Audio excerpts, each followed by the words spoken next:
أعوذ بالله من الشيطان الرجيم. بسم الله الرحمن الرحيم. ليس البر أن تولوا وجوهكم قبل المشرق والمغرب ولكن البر من آمن بالله واليوم الآخر والملائكة والكتاب والنبيين وآتى المال على حبه ذوي القربى واليتامى والمساكين وابن السبيل والسائلين وفي الرقاب وأقام الصلاة وآتى الزكاة والموفون بعهدهم إذا عاهدوا والصابرين في البأساء والضراء وحين البأس أولئك الذين صدقوا وأولئك هم المتقون. صدق الله العظيم. رب اشرح لي صدري ويسر لي أمري واحلل عقدة من لساني يفقهوا قولي. سورۃ البقرہ کی آیت نمبر 177 آپ کے سامنے تلاوت ہوئی. دعا فرمائی اللہ تعالیٰ آیت کا صحیح مفہوم عرض کرنے کی توفیق عطا فرمائے. یہ آیت قرآن کریم کی جامع ترین آیات میں سے ہے، یعنی پورے دین کا خلاصہ، پورے دین کو پیش کرنے والی آیت ہے، جس کو آج کی زبان میں کہا جائے کہ یہ کمپریہنسو آیت ہے کہ پورے دین کا مقصد اور پورے دین کا ایک نچوڑ آپ کے سامنے رکھ دیتی ہے. اس آیت سے پہلے سورت کا ایک حصہ ختم ہو جاتا ہے اور سورت کا ایک دوسرا حصہ، دوسرا مستقل مضمون شروع ہو رہا ہے. لہٰذا یہاں میں مناسب سمجھتا ہوں کہ آپ کے سامنے پچھلی پوری جو سورت کا حصہ ہے اس کا ایک مختصر سا خلاصہ آپ کے سامنے رکھ دوں تاکہ اگلے حصے کی اہمیت آپ کے سامنے آئے. دیکھیے سورۃ البقرہ کے شروع میں اللہ رب العزت نے فرمایا ذالک الکتاب لا ریب فیہ. قرآن کریم کا تعارف کروایا کہ یہ ایک حقانیت پر، حق پر مشتمل کتاب ہے، ایک عظیم الشان کتاب ہے جس میں کسی قسم کا کوئی شک نہیں. اللہ رب العزت نے اس کتاب کا نصاب بتایا، کریکولم بتایا کہ اس کتاب کا مقصد کیا ہے. فرمایا ہدن، یہ ہدایت دینے والی کتاب ہے. پھر جب ہدایت دینے والی کتاب کا تعارف فرمایا تو یہ بتایا کہ اس کے ساتھ یہ کنہیں ہدایت دیتی ہے. کہا جن لوگوں کے اندر اللہ کا ڈر ہو تو یہ اسے ہدایت دیتی ہے. لیکن جو لوگ اس ہدایت سے کھلواڑ کرتے ہیں، کافر ہیں، اور بعض منکر ہیں، بعض کافر ہیں. پھر اللہ رب العزت نے پوری انسانیت کو خطاب کر کے توحید اور رسالت کی دعوت دی اور پھر یہ بتایا کہ ہم نے تمہیں اس دنیا میں بھیجا ہے تو در حقیقت ہم تمہارے سامنے تمہاری دنیا میں آنے کا مقصد بیان کرتے ہیں کہ در حقیقت ہم نے جب آدم علیہ السلام کو پیدا کیا تھا تو فرشتوں سے مکالمہ ہمارا نقل فرمایا اللہ تعالیٰ نے کہ ہم نے یہ بات فرشتوں کے سامنے رکھی تھی کہ ہم اس دنیا میں اپنا ایک خلیفہ بھیجنا پیدا کرنے لگے ہیں. خلیفہ کا مطلب کیا؟ خلیفہ کا مطلب یہ کہ جو اللہ کے احکامات زمین میں نافذ کرے گا. تو در حقیقت ہم میں سے ہر ایک انسان دنیا میں اللہ کا خلیفہ ہے، اس معنی کر کے کہ اللہ نے جو احکامات دی ہیں اس نے وہ احکامات اپنے اوپر بھی، اپنے گھر والوں پر بھی، اپنے اہل محلہ پر بھی، شہر والوں پر بھی، جس کی جتنی بساط ہوگی اس کے حساب سے ان احکامات کو نافذ کرے گا. تو اللہ نے فرمایا کہ میں نے تمہیں زمین میں اپنا خلیفہ بنایا ہے. جب بات خلافت کی آئی تو اللہ نے کہا کہ خلافت کا اصول یہ ہوتا ہے کہ جب آپ کسی کو نائب بناتے ہیں تو جب تک نائب کے اندر اہلیت ہوتی ہے تب تک اس کی نیابت باقی ہوتی ہے، لیکن جب نیابت کی اہلیت اس سے ختم ہو جائے، وہ نائب نہ رہے، تو پھر اسے ہٹا کر کسی اور کو لایا جاتا ہے. تو اللہ رب العزت نے بنی اسرائیل کی قوم جو کہ ہم سے پچھلی قوم ہے اس کا ذکر فرمایا کہ اللہ فرماتے ہیں کہ ہم نے ان کو زمین میں تم سے پہلے خلافت دی تھی. انہوں نے کس طریقے سے ہماری نافرمانی کی، ہم نے انہیں کیا کیا احکامات دیے، لیکن انہوں نے جو کچھ کیا اس کے کرنے کے نتیجے میں ان کے ساتھ جو کچھ ہوا وہ ساری تفصیل اللہ تعالیٰ نے بیان کر دی. اب اللہ رب العزت دوسری قوم کو، یعنی جو کہ بنی اسرائیل کے بعد اگلی قوم آنے لگی ہے، ان کو اپنا خلیفہ بنانے لگے ہیں. تو ان کے تذکرے سے پہلے اللہ رب العزت نے ابراہیم علیہ السلام کا تذکرہ کیا. کیوں؟ کیونکہ بنو اسرائیل اور ہم محمد عربی صلی اللہ تعالیٰ علیہ وسلم کی امت، آپ علیہ الصلوۃ والسلام یہ بنو اسماعیل ہیں. تو بنو اسرائیل اور بنو اسماعیل یہ ابراہیم علیہ السلام کی اولاد میں سے ہیں، لہٰذا ابراہیم علیہ السلام کا بیچ میں تذکرہ فرمایا. جب خلافت کو منتقل کیا بنو اسماعیل میں تو اللہ رب العزت نے یہودیوں کے اعتراضات نقل کیے کہ انہوں نے تمہارے لیے ایک مستقل قبلہ ہونے پر اعتراضات کیے. اللہ رب العزت ان تمام باتوں کو نقل فرما کر پورا اب تک کا مضمون تھا اس کا پورا اکثر مضمون، اکثر باتیں پچھلی امتوں سے تھیں، یعنی امت کے اس طبقے سے تھیں جو کہ ابھی تک ایمان نہیں لایا. لیکن سورت کا اگلا حصہ امت کے اس طبقے سے، اس حصے سے ہے کہ جو ایمان لا چکا ہے۔ تو اب اللہ رب العزت آگے مستقل کئی احکامات دے رہے ہیں، انتظامی احکامات بھی، انفرادی احکامات بھی، یعنی گھریلو مسائل بھی، نکاح، طلاق، خرید و فروخت، انتظامی معاملات میں قتل ہو جائے، مختلف قسم کے اللہ تعالیٰ احکامات دے رہے ہیں۔ در حقیقت اب ایمان والوں کی طرف سارا رخ ہوگا، اور یہ بتانے کے لیے کہ اب تم ہمارے خلیفہ ہو، اب اگر تم نے ان احکامات پر عمل کیا تو در حقیقت تم تو کامیاب رہو گے، تم تو سچے کہلاؤ گے اپنے ایمان لانے میں، تم تو متقی بنو گے، جو کہ اس قرآن کریم کا مضمون اور کا مقصد تھا ہدایت دین، تو تم متقی بنو گے اس وقت جب ان احکامات پر عمل کرو گے۔ لیکن اگر نہیں کرو گے تو تمہارا انجام بھی انہی جیسا ہوگا جن کا تذکرہ ہم تمہارے سامنے کرتے چلے آ رہے ہیں۔ تو اس کے بیچ میں جو آیت نمبر 177 ہے، یہ ایک آیت انتہائی جامع ترین آیت، یہ ایک آیت پورے دین کا خلاصہ پیش کر دیتی ہے کہ در حقیقت اس آیت میں اللہ رب العزت نے بیان کیا کہ فرما برداری اور نیکی کیا چیز ہے۔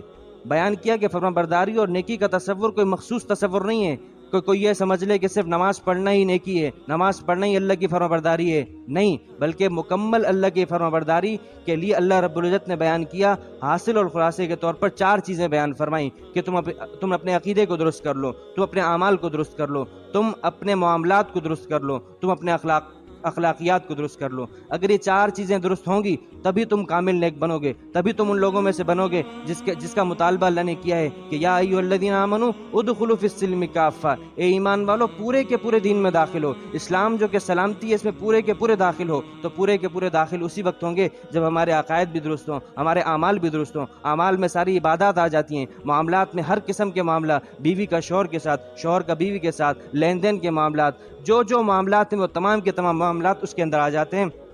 اس کے بعد چوتھی چیز اخلاق جو کہ دین کا سب سے اہم ترین شعبہ ہے، جو کہ آج کے زمانے میں جنازے نکل چکے ہیں۔ تو یہ 4 چیزیں جب پوری ہوں گی تب تم کامل نیکوکار بنو گے۔ تو اللہ رب العزت اس آیت میں جس حصے کو آج ہم پڑھیں گے وہ صرف ایمانیات کا حصہ ہوگا انشاءاللہ۔ اب دیکھیے اس بات کو بیان کرنے کے لیے اللہ رب العزت نے ہمارے سامنے پچھلی قوم کا ہی انہی یہودیوں کا ایک قصہ رکھا کہ یہ یہودی مسلمانوں پر اعتراض کرتے تھے کہ دیکھو تمہارا قبلہ تبدیل ہو چکا ہے، ہم اپنے قبلے پر باقی ہیں۔ اللہ رب العزت فرماتے ہیں کہ تم ایک قبلے پر جمے ہوئے ہو تو تم نے سمجھ لیا ہے کہ تم کامل نیکوکار ہو، حالانکہ نیکی تو یہ ہے کہ تمہارے ایمان بھی، تمہارے اعمال بھی، تمہارے اخلاق بھی، تمہارے عقائد، ہر چیز درست ہو۔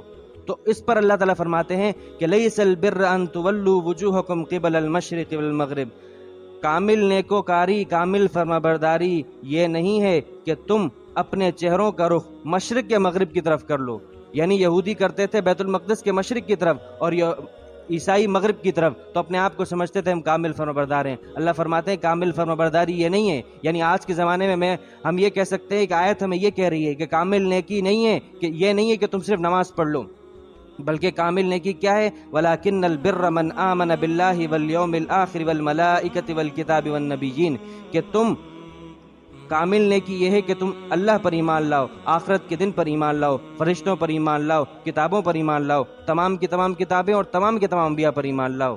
ایمان کی اہمیت انسان کی زندگی میں اس قدر ہے، اس کا اندازہ ہمیں نہیں ہے۔ 2 وجہ سے ہمیں اندازہ نہیں ہے۔ ایک تو اس وجہ سے کہ ہم نے اس ایمان کی کوئی قیمت نہیں دی، ہمیں یہ ایمان ورثے میں ملا ہے، ایک وجہ تو یہ ہے۔ دوسری وجہ یہ ہے کہ ہمیں اس ایمان کی اہمیت کا اندازہ اس لیے بھی نہیں کہ جس دن اس ایمان کی بولی لگے گی اس دن کی ہولناکی کا ہمیں اندازہ نہیں ہے۔ اگر یہ 2 باتیں سامنے آ جائیں، اگر ہم نے ایمان کے لیے قربانی دی ہو تو پھر اس کو بچانے کی فکر ہو، اگر ہمیں اس بات کا اندازہ ہو کہ قیامت کے دن کون سا سکہ چلے گا، کون سی کرنسی چلے گی، تو آپ علیہ الصلوۃ والسلام فرماتے ہیں اس دن چلے گی تو ایک ہی بات، ایمان اور لا الہ الا اللہ کا کلمہ جس نے پڑھ لیا، جو بھی ہو چاہے کتنا بھی گناہ گار ہو، بالآخر اپنے گناہوں کی سزا پا کر جنت میں جائے گا۔ جب جنت کی سزاؤں کے عذاب میں ہوگا تو اس کے لیے ایمان بڑی اہمیت کی حامل چیز ہو کہ چلو مجھے اتنی امید تو ہے کہ میں جنت میں تو جاؤں گا، چاہے گناہوں کی سزا پا کر۔ تو ایمان کی اہمیت کا اندازہ میں 2 وجوہات سے نہیں ہے۔ اور آج ہمیں اس بات کی تو فکر ہے، جو بڑے ہو گئے انہیں تو یوں سمجھ لیجئے کہ وہ یہ سمجھتے ہیں ہم ایمان ہمارا محفوظ ہے، لیکن حقیقت یہ ہے کہ محفوظ نہیں ہے، بالخصوص ہماری نسل کا۔ آج ہمارے افسوس سے کہنا پڑتا ہے ہمارا تعلیمی نظام ایسا نظام بن چکا ہے کہ جو نظام بجائے اس کے کہ ہمارے آج اس بات کی فکر نہیں ہے کہ بچہ اسکول میں یونیورسٹی میں پڑھنے والا نماز پڑھ رہا ہے یا نہیں پڑھ رہا، آج فکر ہے تو حقیقت اس بات کی فکر ہے کہ اس کا ایمان بچا ہوا ہے یا نہیں بچا ہوا۔ ہم یہ دیکھتے ہیں کہ یونیورسٹی کا اسکوپ کیا ہے، یہاں سے ڈگری جو ملے گی اس کی اہمیت کیا ہوگی، لیکن اس بات کا اندازہ نہیں ہے کہ وہاں جو پڑھا رہا ہے اس پڑھانے والے پروفیسر کے اپنے نظریات کیا ہیں۔ ایسا نہیں ہو سکتا کہ وہ اپنے نظریات انجیکٹ نہیں کر رہا، وہ سوئی وہ سلو پوائزن دے رہا ہے، ایک ایسے زہر دے رہا ہے کہ جس کا ہمیں اندازہ نہیں ہے۔ آپ علیہ الصلوۃ والسلام کی احادیث ہیں، آپ نے فرمایا کہ بادروا بالاعمال فتنا، اعمال کے ذریعے سے فتنوں کا مقابلہ کرو، ایسے فتنے تمہارے اوپر ٹوٹیں گے جس طرح ایک کالی رات ٹوٹتی ہے۔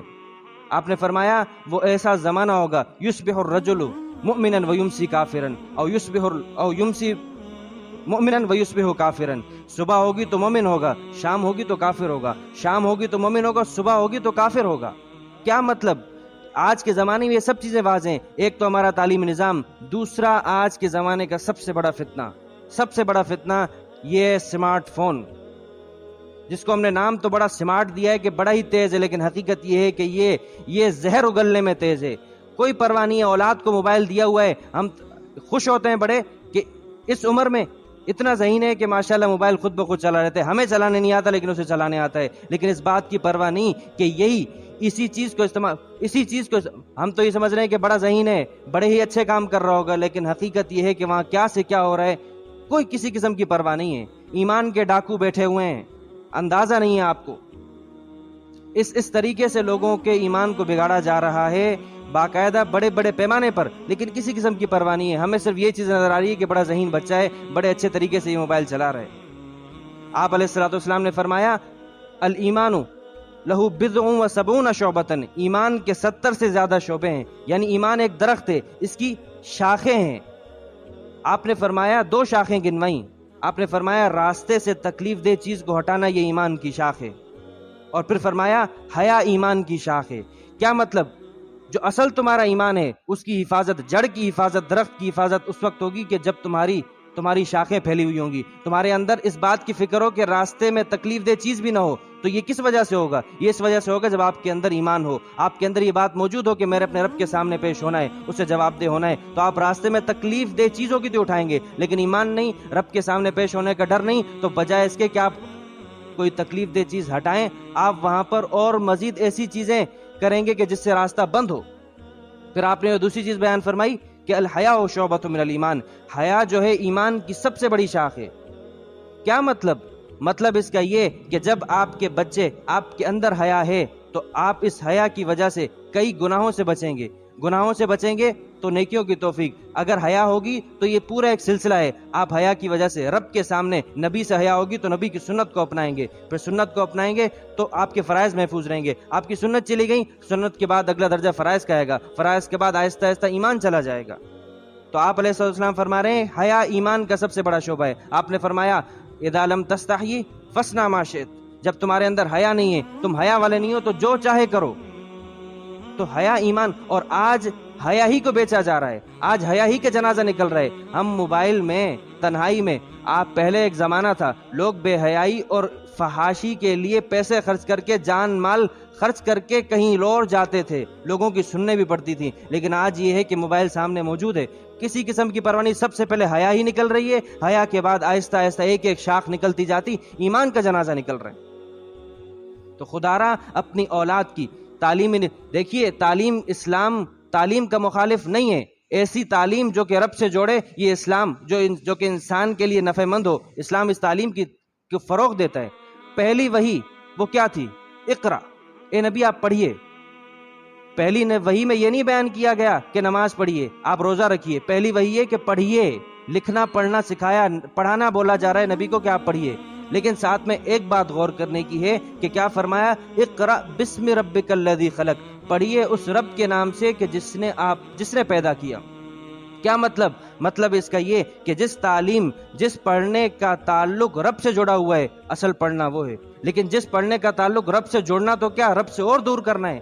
طرح طرح کے اعتراضات، طرح طرح کی چیزیں بچوں کے ذہنوں میں داخل کی جا رہی ہیں، چھوٹے لیول پر بھی، یونیورسٹی لیول پر بھی، اور ہم خوش ہیں کہ ہمارا بچہ، ہم نے ایمان کی اہمیت نہیں دی نا، ہم نے تو بچے کو تعلیمی نظام، ایجوکیشن دے رہے ہیں اس غرض سے کہ در حقیقت یہ ہمارے لیے ایک پیسے بنانے کی مشین بنے۔ تو چنانچہ پیسے بنانے کی مشین تو بن جاتا ہے، لیکن اخلاق کا جنازہ نکلا ہوا ہے، ایمان سے ہاتھ دھو بیٹھا ہے۔ لوگوں نے آج اس نسل کو دیکھ لیجئے کہ پچھلی جو نسل تھی کہ لوگوں نے یہ کہا کہ ہم اپنے بچوں کو باہر ممالک میں بھیجتے ہیں کہ یہ اچھی تعلیم حاصل کر کے آئیں گے، تو اچھی تعلیم تو کی مرتد ہو کے آ رہے ہیں اب۔ تو اللہ فرماتے ہیں سب سے پہلے ایمان کی حفاظت، کہ سب سے کامل فرما برداری کیا ہے کہ اللہ پر ایمان لاؤ۔ آمن باللہ، اللہ پر ایمان لاؤ۔ اللہ پر کیسا ایمان لانا ہے؟ اللہ کی تمام صفات کے اوپر، صرف ایمان نہیں، ایمان سے بڑھ کر یقین۔ دیکھیے آج ہم مومن ہیں، مسلمان ہیں، ہمارے اندر ایمان تو ہے لیکن یقین کی کمی ہے۔ اللہ تعالیٰ جیسا کہ اگلا ایمان کی بات آ رہی ہے، اللہ فرماتے ہیں آخرت کے دن پر ایمان لاؤ، لیکن پہلے پارے ہی کے شروع میں اللہ نے فرمایا ہم بالآخرۃ ہم یوقنون، یہ آخرت پر یقین رکھتے ہیں۔ ایمان تو ہمارا ہے یہ، لیکن یقین میں کمزوری ہے۔ اور پھر یقین سے بڑھ کر ہر وقت اللہ کا تصور ہمارے سامنے ہو، اللہ کی ذات ہمارے سامنے ہو، اللہ کا رزاق ہونا سامنے ہوگا۔ اگر یہ تصور ہوگا کہ اللہ ہی رزق دینے والا ہے تو یقین جانیے ایک حرام خور جب حرام کاری کر رہا ہے، ایک حرام خور جب حرام کھا رہا ہے تو کیوں کھا رہا ہے؟ وہ اسی وجہ سے کھا رہا ہے کہ وہ سمجھ رہا ہے کہ میں یہ نہیں لوں گا تو مجھے میرا رزق نہیں ہوگا، میں کہاں سے کھاؤں گا پیوں گا۔ تو در حقیقت اس کا اللہ تعالیٰ کے رزاق ہونے کی صفت پر ایمان اور عقیدہ اور اس کا یقین نہیں ہے۔ اگر اس کا یقین ہو تو وہ فوراً اس چیز سے بچے گا۔ تو جو اللہ تعالیٰ کی صفات ہیں، اللہ تعالیٰ کی صفات پر ویسا ہی ایمان رکھنا ہے۔ دوسرا والیوم الآخر، فرشتوں، کتابوں اور نبیوں کے ایمان سے پہلے اللہ فرما رہے ہیں کامل نے کی ہے کہ آخرت کے دن پر ایمان لاؤ۔ آخرت کے دن کا ایمان ایسا ایمان ہے کہ آپ کو گناہوں سے روکے گا۔ دیکھیے دنیا کا قانون آپ کو باہر کی زندگی میں تو برائی سے روک سکتا ہے، روکے گا بھی اس برائی سے جو کہ قانون کی برائی ہوگی، حقیقت میں وہ برائی ہو یا نہ ہو۔ چنانچہ آپ آج دیکھ لیجئے ایسے قوانین پاس ہو رہے ہیں کہ جو قانون کی نظر میں تو برائی نہیں ہے، لیکن شریعت سے وہ بالکل، نہ صرف یہ کہ شریعت میں ان کی گنجائش نہیں، شریعت سے بالکل ٹکراؤ ہے۔ ایسا قانون پاس ہوا ہے کہ جو شخص چاہے، اگر ایک مرد یہ سمجھتا ہے کہ میرے اندر عورتوں والی عادتیں ہیں تو وہ نادرا کے پاس جائے اور نادرا میں اپنے آپ کو یہ رجسٹر کروا لے کہ بھئی چونکہ میرے اندر یہ محسوس ہو رہا ہے کہ میں عورت ہوں، تو نادرا پابند ہوگا اس بات کا کہ اس کو عورت تسلیم کرے۔ اور عورت اگر یہ محسوس کرتی ہے کہ میرے اندر مرد کی عادتیں ہیں، بات خواجہ سرا یا خنسا کی نہیں ہو رہی، ایک کامل مرد جو میڈیکل اعتبار سے ایک مرد ہے، وہ یہ کہہ رہا ہے کہ مجھے اپنے اندر عورتوں کی عادات محسوس ہو رہی ہیں، وہ اگر قانون ایسا بن چکا ہے کہ جو اس بات کا پابند ہوگا کہ اس مرد کو عورت تسلیم کرے۔ اور پھر کیا ہوگا؟ پھر یہ ہوگا کہ جو علاقے جہاں عورتیں جاتی ہیں وہاں یہ مرد بھی جا سکتا ہے۔ آپ کہیں گے کہ بھئی تم تو مرد ہو، وہ کہے گا میں قانونی اعتبار سے عورت ہوں، آپ مجھے نہیں روک سکتے۔ کہاں یہ بات جائے گی؟ اور پھر ہم جنس پرستی، مردوں کی مردوں سے شادی، عورتوں کی عورتوں سے شادی، یہ ہو رہی ہیں ہمارے ملک میں۔ تو انسانی عقل تو یہ کہہ رہی ہے کہ یہ چیزیں درست ہیں، لیکن حقیقت یہ ہے کہ جسے اللہ صحیح کہہ رہا ہے اس پر آنا چاہیے، جسے نبی صحیح کہہ رہے ہیں اس پر آنا چاہیے۔ تو اس کے اوپر انسان کیسے عمل پیرا ہوگا؟ اسی صورت میں عمل پیرا ہوگا کہ جب آخرت کا تصور سامنے ہو، یہ بات ہو کہ میں نے اپنے رب کے سامنے پیش ہونا ہے، اسے حساب کتاب دینا ہے، تو پھر یہ بات آسان ہو جاتی ہے۔ پھر فرمایا تمام فرشتوں پر ایمان لاؤ، کتاب پر ایمان لاؤ اور نبیوں پر ایمان لاؤ۔ یہ اس آیت کے چار چیزوں میں سے، جس کو قرآن کریم یہاں پر مکمل فرمانبرداری کے لیے 4 شعبے اور دین کے 4 حصے ذکر کر رہے ہیں، ان میں سے ایک حصہ ایمان آیا ہے، باقی 3 حصے اعمال، اخلاق اور عقائد، اعمال، اخلاق اور معاملات۔ یہ انشاءاللہ اگلے درس میں آئیں گے۔ وآخر دعوانا الحمدللہ رب